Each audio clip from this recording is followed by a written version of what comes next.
Hello student beta, good morning all of you. Let us start the chapter vector. Let us revise the vector. First of all, we have discussed about the scalar quantity. Each scalar quantity has a magnitude and a unit. It means एक प्रत्येक scalar quantity का magnitude भी होता है और उसकी एक unit भी होती है. यदि हम बात करके चलें तो जैसे फॉर एग्जांपल मास 4 kg, तो इसका मैग्नीट्यूड कितना होगा बेटा 4 और इसकी यूनिट क्या होगी kg. ठीक है, इसका मतलब वो फिजिकल क्वांटिटी जिसका केवल मैग्नीट्यूड हो और यूनिट हो वो क्या कहलाएगा बेटा, स्केलर क्वांटिटी कहलाएगा. For example mass, speed, distance, extra. ठीक है, अब सेकंड की बात करते वेक्टर. वेक्टर की यदि हम बात करके चलें तो ये कहता है those physical quantity which have magnitude as well as direction and obey the laws of vector analysis. इसका मतलब वेक्टर अलजेब्रा है, उसके जितने भी लॉ यूज करें, जितने भी लॉ हैं उनको ओबे करना चाहिए. जैसे मैं आपको एक एग्जांपल समझाता हूँ. एक स्पीड से एक वेलोसिटी से. स्पीड 4 मीटर पर सेकंड है, इसकी कोई स्पेसिफाइड डायरेक्शन नहीं है. एक वेलोसिटी 4 मीटर पर सेकंड है, वो टुवार्ड्स नॉर्थ है. इसका मतलब बॉडी की एक स्पेसिफाइड डायरेक्शन है, वो नॉर्थ की तरफ जा रही है. अब बात करते हैं magnitude of vector. Magnitude of vector की यदि हम बात करके चलें तो मैग्नीट्यूड ऑफ वेक्टर किसी भी वेक्टर का उसकी एब्सोल्यूट वैल्यू को रिप्रेजेंट करता है और उसको इस प्रकार डिनोट किया जाता है, ए का मोड या उसको ए से लिखा जाता है. अब बात करें नॉलेज ऑफ डायरेक्शंस की. फिजिक्स में बेटा ये वेस्ट होगी, ये ईस्ट होगी, ये नॉर्थ होगी, ये क्या होगी, साउथ होगी. ध्यान रखना ये. ठीक है, रिप्रेजेंटेशन ऑफ ए वेक्टर की यदि हम बात करें बेटा, कोई भी वेक्टर है एरो से रिप्रेजेंट किया जाता है. इसको हम टेल बोलते हैं, इसको हेड. एरो जिस डायरेक्शन में होता है उसको बोलते हैं हेड. और यहाँ से यहाँ तक जो लंबाई होती है वो लेंथ होती है और लेंथ को दूसरा नाम क्या दिया जाता है, मैग्नीट्यूड दिया जाता है. अब बात करके चलें कि दूसरा जो रिप्रेजेंटेशन है किसी भी वेक्टर का कैसे करेंगे आप. रिप्रेजेंटेशन ऑफ वेक्टर की यदि हम बात करके चलें तो रिप्रेजेंटेशन है उसको मैथमेटिकल में वेक्टर को रिप्रेजेंट किया जाता है. ए के ऊपर एक एरो का निशान लगा देते हैं. ठीक है, या फिर उसको बोल्ड अक्षर में लिखा मिलेगा किसी बुक में, जो कैपिटल ए में थोड़ा बोल्ड में लिखा मिलेगा. इसका मतलब क्या है, वो एक वेक्टर क्वांटिटी है. ग्राफिकल रिप्रेजेंटेशन की बात करें, अब आपको ये कह दें कि एक कोई भी वेक्टर है उसको आप एक फोर्स है जिसकी वैल्यू 5 न्यूटन है, उसको 45 डिग्री रिप्रेजेंट करना है नॉर्थ ऑफ ईस्ट. तो सबसे पहले वेस्ट, ये ईस्ट, ये नॉर्थ, ये साउथ. ठीक है, ये लेकर चलेंगे हम. सबसे पहले ये लेकर चलेंगे तो क्या हो जाएगा, ये 45 डिग्री होगी. ये नॉर्थ ऑफ ईस्ट होगी डायरेक्शन, ये नॉर्थ और ये ईस्ट. इसको बोलते हैं north of east. North of east बोल लेंगे इसको. ठीक है, अब देखो ये होगा यहाँ से यहाँ तक 5 सेंटीमीटर. अब हम स्केल लिखेंगे. क्या लिखेंगे बेटा, स्केल लिखेंगे. तो we can choose convention scale. 1 centimetre बराबर हम क्या ले लेंगे, 1 न्यूटन. तो ये जो आपके पास है 1 सेंटीमीटर बराबर क्या होगा, 1 न्यूटन होगा. स्केल हम रिप्रेजेंट करते हैं. ये एंगल कितना होगा, 45 डिग्री का हो गया. क्लियर. अब किसी भी vector, angle between two vectors. अब देखो बेटा, कई बार आप न्यूमेरिकल्स करते हो तो कई बार दिक्कत आती है कि हम कौन सा एंगल रिप्रेजेंट करें. तो एक बात ध्यान रख लेना, यहाँ पर जो मैं आप बताना चाह रहा हूँ वो ये है, smaller of the 2 angles between the vectors when they are placed tail to tail by displacing either of the vector parallel to itself. इसका मतलब क्या होगा, आपको स्मॉल एंगल लेना है आपको. जैसे ए और बी है, इसमें एक एंगल ये है तो ये एंगल होगा थीटा. अब एक एग्जांपल और लेते हैं. ये ए वेक्टर, ये बी वेक्टर है. अब इसके बीच में ये जो एंगल होगा ये होगा 180 माइनस थीटा.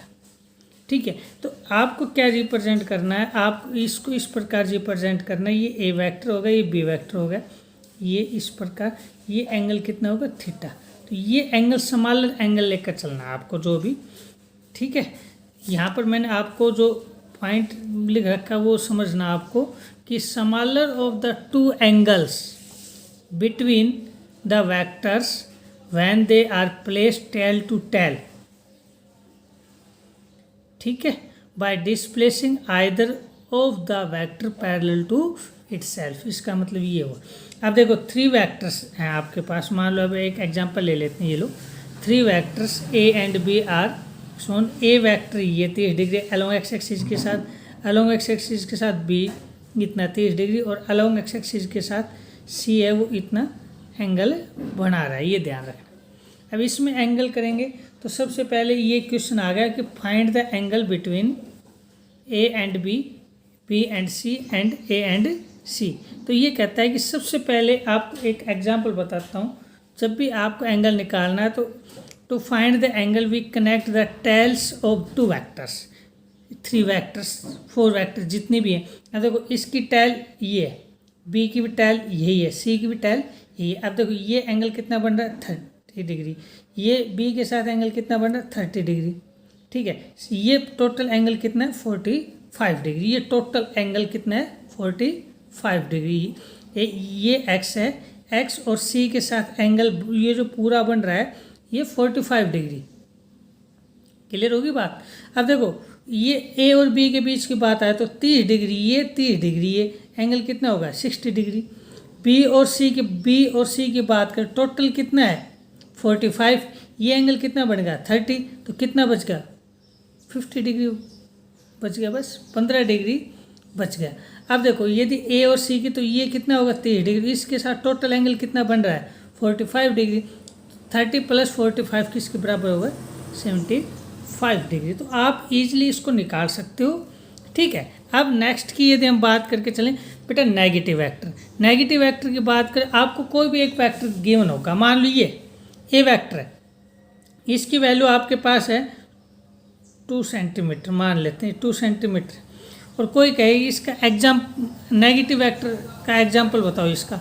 तो एक बात ध्यान रखना, इसका जो मैग्नीट्यूड है वो 2 सेंटीमीटर ही रहेगा, लेकिन इसकी डायरेक्शन क्या कर दो आप अपोजिट कर दो।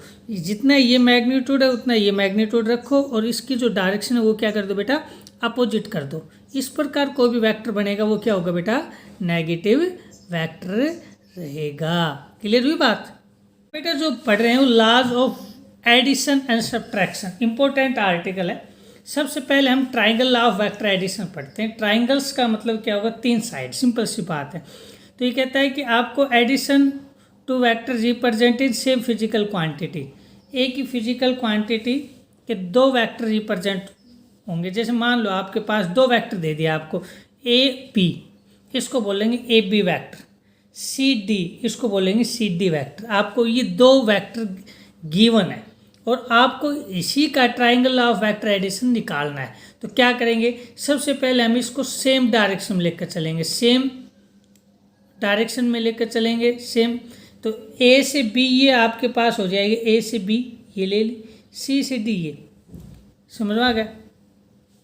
अब ए से बी, बी से सी ये आपके पास हो गया, ठीक है। अब ये ए और डी है ना, ये हम क्या लेकर चलेंगे अपोजिट डायरेक्शन में लेकर चलेंगे। ये चीज़ ध्यान रखना कि सबसे पहले जो 2 गिवन वेक्टर हैं उनको सेम ऑर्डर में लिखो, ठीक है। सेम ऑर्डर का मतलब पहला जो ये वेक्टर है ये सी डी है, ये ए और बी वेक्टर है, इसको यहाँ पर रिप्रेजेंट कर लिया। अब आपके पास सी डी वैक्टर, ये सी डी यहाँ पर, इसका मतलब पहले की हेड दूसरे की टेल आपस में मिल रही है तो क्या होगा सेम ऑर्डर। यदि हेड और टेल मिल रही है तो क्या होगा अपोजिट ऑर्डर। तो देखो इसकी ये टेल और एक के साथ ये टेल मिल रही है, डी के साथ ये एरो और एरो मिल रहे हैं, टेल और टेल मिल रही है, तो इसका मतलब क्या हो गया ये अपोजिट ऑर्डर में होंगे। और ये देखो बी और सी है, बी और सी है, इसका जो हेड है और इसकी क्या है टेल, ये क्या होंगे सेम ऑर्डर में होंगे। तो सबसे पहले आपको क्या करना है, जब भी आपको कोई भी 2 वेक्टर मिले और ट्राइंगल लॉ बूझ ले तो सबसे पहले उसको सेम ऑर्डर में लिखो। जैसे ए वेक्टर ये है, इसके साथ आपने ये ए बी वेक्टर ले लिया, ये सी डी वेक्टर ले लिया। अब ये दोनों सेम ऑर्डर में ले लिए। अब ट्राइंगल का मतलब 3 साइड, तो इसका मतलब क्या होगा 2 साइड तो ये रिप्रेजेंट कर रहे हैं, तीसरी साइड क्या हो जाएगी बेटा आपके पास, ये तीसरी साइड को अपोजिट ऑर्डर में लेना है। इसका मतलब टेल को टेल के साथ, हेड को हेड के साथ, तो ये जो वेक्टर होगा वो क्या कहलाएगा ए डी वेक्टर। तो हम इसको क्या लिख सकते हैं, ए से बी गए, प्लस सी से कहाँ गए, डी गए, समझ आ गया। तो ये किसके बराबर होगा, ए डी के बराबर होगा। किसके बराबर होगा, ए डी। जैसे एक एग्जांपल दे रहा हूँ, आप इसको करके देखना कि एक बॉय है जो 4 मीटर साउथ में जा रहा है, साउथ समझ गए, मैंने आपको पहले बताया था। एंड देन, और उसके बाद 5 metre in the direction 37 east of north, ठीक है। फाइंड द रिजल्टेंट वेक्टर या रिजल्टेंट डिस्प्लेसमेंट। आपको जो मैंने नोट्स प्रोवाइड किए थे उसमें सेम एग्जांपल है, आप उसको करने की कोशिश करना, ठीक है। क्लियर होगी बात। अब सेकंड जो हम बात कर रहे हैं वो है सबसे important polygon law of vector addition. Triangle law ने क्या बताया बेटा, आपको 2 वेक्टर होंगे। ये कहता है आपको, आपके पास बहुत ज़्यादा वेक्टर हैं, 4 है, 5 है, 2 से ज़्यादा है, सिंपल सी बात है। 2 और more vectors which are represented by magnitude as well as direction. 2 से ज़्यादा वेक्टर हैं और वो दोनों का मैग्नीट्यूड भी है, डायरेक्शन भी है, तो हम क्या यूज करेंगे, polygon law of vector addition. तो यदि हम इसकी बात करके चलें तो ये कहता है this law use for adding more than 2 vectors. 2 से ज़्यादा वेक्टर हैं उसके लिए, ठीक है। This is the extension form of triangle law. इसमें भी ट्राइंगल लॉ यूज होगा, अभी मैं आपको डिस्कस कर रहा हूँ, ठीक है। उसके बाद में यदि हम बात करके चलें तो ये ए वेक्टर गिवन है, ये बी वेक्टर है, ये सी है, ये डी है। आपको 4 वेक्टर है। सबसे पहले आपको क्या करना है, इन चारों को सेम ऑर्डर में लिखना है। सेम ऑर्डर का मतलब पहले ए है, यहाँ पर ए रहने दो। अब बी है, बी इस प्रकार है, तो इसका मतलब सेम ऑर्डर का मतलब ए का हेड बी का टेल आएगा। तो देखो ए का हेड है, बी का टेल है, क्लियर होगी बात। अब सी को सेम ऑर्डर में लिखो, तो इसका मतलब बी का हेड सी की टेल आपस में आएगी। डी को सेम ऑर्डर में लिखो, इसका मतलब सी का हेड और डी का टेल आपस में आएंगे। तो ये सेम ऑर्डर में हो गए, ठीक है। अब लास्ट की जो क्लोजिंग साइड है ना, क्लोजिंग साइड है, उसको आपको अपोजिट ऑर्डर में लेना है। इसका मतलब ये टेल है तो टेल ही आएगी, और ये ऊपर वाला हेड है तो यहाँ पर हेड ही आएगा। तो इस प्रकार कोई भी वेक्टर होता है वो क्या करता है, अपोजिट ऑर्डर। तो ये बात बताई। अब देखो ये कहता है ए ये हो गया, बी ये हो गया, सी ये हो गया, डी ये हो गया, तो रिजल्टेंट किसके बराबर होगा, ए बी सी डी। आप ये कहोगे सर ट्राइंगल लॉ की एक्सटेंशन फॉर्म कैसे, मैं आपको समझाता हूँ। मान लो आपके पास ए और बी है, ये ए है, बी है, ठीक है। ये ओ पॉइंट है, ये क्या है, पी पॉइंट, और ये क्या है, क्यू। समझो आप। अब देखो ये आप भूल जाओ थोड़ी देर के लिए, ये कोई भी चीज़ नहीं है। ये समझ लो आपके पास ये एक ट्राइंगल है, ओ से पी गए, पी से क्यू गए, क्लियर। तो ये सेम डायरेक्शन, ये भी सेम डायरेक्शन, तो इसका रिजल्टेंट ये हो जाएगा, ये क्या होगा, अपोजिट ऑर्डर में हो जाएगा। तो ओ से P is equal to P से क्यू, तो ये ए होगा, ये क्या होगा, बी, तो ये क्या होगा, रिजल्टेंट। और रिजल्टेंट किसका होगा, ट्राइंगल लॉ का, उसके अकॉर्डिंग ए प्लस बी हो जाएगा। अब एक ये ट्राइंगल लेकर चलो पी क्यू एस, ये ले लेता हूँ मैं, पी क्यू एस। अब क्यू से एस गए, ठीक है, और ओ से क्यू आए और क्यू से एस गए। अब ये ट्राइंगल लेकर चलो O Q S, O Q S, तो ये ओ क्यू और क्यू एस क्या है, सेम डायरेक्शन में। ओ क्यू की वैल्यू कितने है, ए प्लस बी, ये किसकी है, सी। तो ये टोटल किसके बराबर हो जाएगा, ए प्लस बी प्लस सी, ये इसमें ये ऐड हो जाएगा। अब ये डी है, तो अब ये ट्राइंगल होगी O S T, O S T, तो ये तो हो गया सेम डायरेक्शन, ये क्या होगा, अपोजिट। तो ओ टी किसके बराबर हो जाएगा, O S plus S T, according to triangle law of vector addition. Clear होगी बेटा। अब जो लास्ट है इसका जो इम्पोर्टेंट है वो क्या है बेटा, parallelogram law of vector addition. इसने क्या बात बताई कि आपको सेम ऑर्डर में नहीं लेना, स्टार्टिंग करना है ए की पॉइंट से, ये ओ पॉइंट मान लो। अब आपको 2 वेक्टर गिवन है, ए और बी, और ये कहता है दोनों को एक ही पॉइंट से स्टार्ट करो। इसका मतलब ये कोइनिशियल वेक्टर है। कोइनिशियल वेक्टर का मतलब 2 वेक्टर एक ही पॉइंट से स्टार्ट हो रहे हैं, तो इसका मतलब क्या है, वो कोइनिशियल वेक्टर हैं। तो ये हो गया ए, ये हो गया बी, तो स्टार्ट कर दो, ये ए और बी, ये सेम डायरेक्शन होगी, ए और बी, ये कोइनिशियल वेक्टर हैं। इसका मतलब दोनों को एक ही पॉइंट से स्टार्ट करना है, तो ये स्टार्ट कर दिया। अब ये स्टार्ट कर दिया तो parallelogram law of vector addition क्यों पड़ा नाम, क्योंकि ये P से Q, ये Q से R, और ये अब ये ए वेक्टर, ये क्या होगा बी वेक्टर, ये इसका पैरेलल में, ये इसके पैरेलल में, ये ए है तो ये भी ए रहेगा, ये बी है ये B. ये रिजल्टेंट हो जाएगी, ये रिजल्टेंट क्या होगा ए प्लस बी। तो इसका मतलब ये कहता है दो वेक्टर गिवन है आपको, दोनों को सबसे पहले को इनिशियल वेक्टर है ए के पॉइंट से स्टार्ट करो, इसकी ये ए के पैरेलल में ए, बी के पैरेलल पी, और इसको ये इस प्रकार एक डायरेक्शन, एक रिजल्टेंट, इसकी डायरेक्शन ये होगी बेटा, एक बार ध्यान रखना ये डायरेक्शन होगी, डायरेक्शन में वेक्टर में केवल क्या है डायरेक्शन। तो पी आर की वैल्यू क्या होगी P Q plus Q R, triangle I use कर दो, ये ओ क्यू और क्यू आर सेम डायरेक्शन ये, तो P R is equal to P Q plus Q R, तो ए प्लस बी। क्लियर होगी बेटा यहाँ तक बेटा। ये एक आप एग्जाम्पल नोट करना कि angle between the two vectors is the angle between their positive direction. Positive direction के बीच में जो एंगल होगा वही उन दोनों के बीच में एंगल माना जाएगा। अब देखो एनालिटिकल मेथड की बात कर लेते हैं।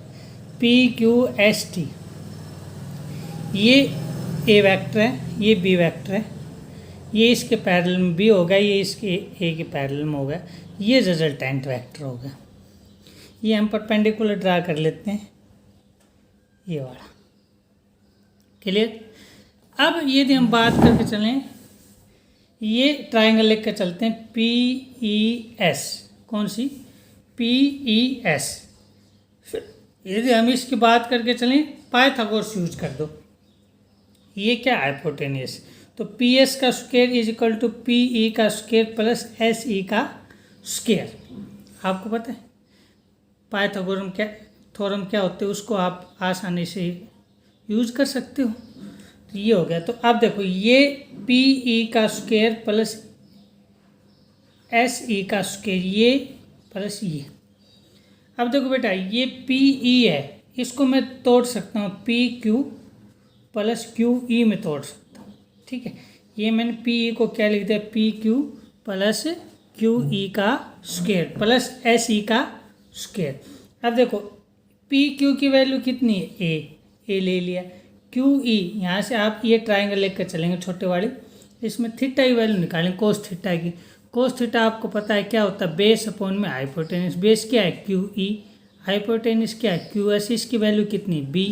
तो इसका मतलब ये हो जाएगा क्यू ई अपॉन में बी बराबर कोस थीटा और क्यू ई बराबर Q S cos of theta, और क्यू एस की वैल्यू क्या है कितनी बी, तो बी कोस ऑफ थीटा। तो यहाँ पर पुट कर देंगे A plus B cos theta का square plus B sine theta का स्क्वायर। इसी प्रकार हम साइन थीटा की निकालेंगे। साइन थीटा क्या होता है परपेंडिकुलर अपॉन में हाइपोटेनियस। तो यहाँ से किसकी वैल्यू आ जाएगी एस सी की वैल्यू आ जाएगी।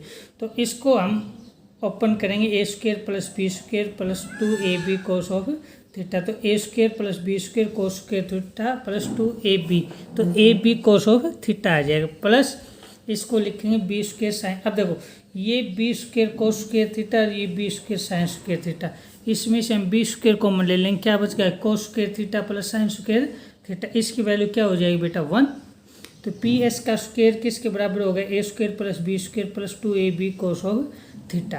तो पी एस को आपने क्या मान रखा ए प्लस बी या फिर आर, ए की बात है आर लिख लो तो ए प्लस बी। तो ए प्लस बी का स्क्वायर बेटा कोई भी वेक्टर का स्क्वायर करेंगे ना तो एक बार नोट कर लेना वो एक स्केलर क्वांटिटी हो जाएगी। तो आप इसको स्केलर लिख सकते हैं, मैग्नीट्यूड में लिख सकते हैं A square plus B square plus 2ab cos of theta. Clear होगी। और यहाँ से ए प्लस बी की वैल्यू निकालेंगे तो किसके बराबर हो जाएगी आपके पास ये वैल्यू आ जाएगी। अब डायरेक्शन पूछ ले भाई ए वेक्टर के साथ ये रिजल्टेंट है, ये पूरा क्या है रिजल्टेंट ये। अब इसके साथ एंगल अल्फा बन रहा है, अल्फा किस किस के बीच में बन रहा है ए वेक्टर और रिजल्टेंट वेक्टर के बीच में। ये ए वेक्टर बेटा और ये ए वेक्टर है, ये रिजल्टेंट, इन दोनों के बीच में एंगल कितना है अल्फा। कल पेपर में आ जाए कि रिजल्टेंट वेक्टर ए वेक्टर के साथ कितनी डायरेक्शन बना रहा है, तो उसको लिए हम टेंजेंट अल्फा भी निकालेंगे। टेंजेंट अल्फा क्या होता है परपेंडिकुलर अपॉन में बेस। तो परपेंडिकुलर कितना एस ई ठीक है, और बेस कितना हो जाएगा पी ई, तो ऐसे की वैल्यू B sine of theta A plus B cos of theta. Clear. अब बेटा ये चीज़ बहुत इंपॉर्टेंट चीज़ है नोट में, यदि आपसे पूछ ले कि आर की वैल्यू मैक्सिमम को कब होगी, तो जो भी चीज़ साइन थीटा और कोस थीटा पर डिपेंड कर रही है, कोस थीटा पर डिपेंड करेंगे बेटा, तो आर की वैल्यू किसके बराबर होगी, A square plus B square plus 2ab cos of theta. तो आर मैक्सिमम कब होगा, जब कोस थीटा मैक्सिमम होगा। कोस थीटा की मैक्सिमम वैल्यू क्या होती है 1 होती है, और कोस थीटा मैक्सिमम कब होता है, जब थीटा की वैल्यू क्या हो 0। जब थीटा की वैल्यू 0 होगी तो आर की वैल्यू क्या हो जाएगी 1, तो किसके बराबर हो जाएगी A square plus B square plus 2ab। Cos theta की वैल्यू क्या पुट कर दो 1। ये कब होगा, जब वेक्टर क्या हो पैरेलल हो। पैरेलल का मतलब क्या होगा, एक ही डायरेक्शन में, ये भी ए वेक्टर ये भी ए वेक्टर, तो ये ए वेक्टर है, ये क्या है बी वेक्टर, ये दोनों क्या होंगे बेटा आपके पास पैरेलल वेक्टर होंगे। यदि ये कहता है ए और बी दोनों बराबर हो, ए का मैग्नीट्यूड बी के मैग्नीट्यूड के बराबर हो, उन दोनों के बीच में एंगल थीटा हो, तो आर की वैल्यू होगी 2a कोस थीटा बाई 2। इसका मतलब 2a कोस थीटा बाई 2 सीधा पुट करना है। a प्लस बी, यदि इन दोनों के बीच में एंगल पाई माइनस थीटा हो, 180 माइनस थीटा हो, तो इसका रिजल्टेंट होगा 2a sine theta by 2। Change हो जाएगा साइन, कोस साइन में चेंज हो जाएगा। और r की वैल्यू मिनिमम कब होगी, जब बेटा थीटा की वैल्यू भी क्या हो मिनिमम हो, थीटा की वैल्यू क्या हो मिनिमम। तो इसका मतलब थीटा कोस मिनिमम क्या होगा -1। -1 कब होगा, जब दोनों वेक्टर एक दूसरे के एंटी पैरेलल हो, इसका मतलब दोनों की डायरेक्शन क्या हो अपोजिट हो, तो इसकी r की वैल्यू क्या होगी मिनिमम होगी। और ए और बी वेक्टर यदि ऑर्थोगोनल हो, ऑर्थोगोनल का मतलब दोनों के बीच में एंगल कितना हो 90 डिग्री हो, तो कोस 90 क्या हो जाएगा बेटा 0 हो जाएगा। और कोस 90 0 होगा तो 2ab कोस 90 क्या हो जाएगा 0, तो आर की वैल्यू क्या हो जाएगी A square plus B square. Clear हुई बेटा।